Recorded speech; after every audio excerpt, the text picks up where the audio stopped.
নমস্কার বন্ধুরা, সবাই কেমন আছো? আশা করি সবাই ভালো আছো।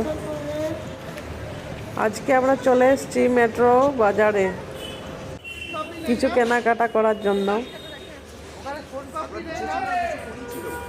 মেয়ে বিস্কুট কিনছে, নিচ্ছে।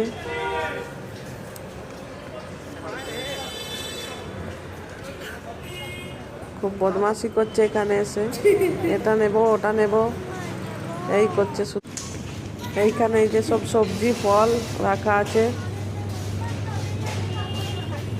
এই বাজারটা অনেক বড় মল একটা। এই মেয়ে বলছে স্ট্রবেরি নেব, বায়না করছে। স্ট্রবেরি নিলাম। এখানে সব মাছ আছে, যেখানে কাঁকড়া, অনেক রকমের এখানে মাছ পাওয়া যায়। মাংসও আছে, মাছ আছে, সবই আছে, মুরগি মাংস, খাসি মাংস। এই যে শুকনো মাছ রাখা আছে এখানে। এখানে সবই আছে, অনেক বড় এই জায়গা। ঠিক আছে, চলো সবাই ভালো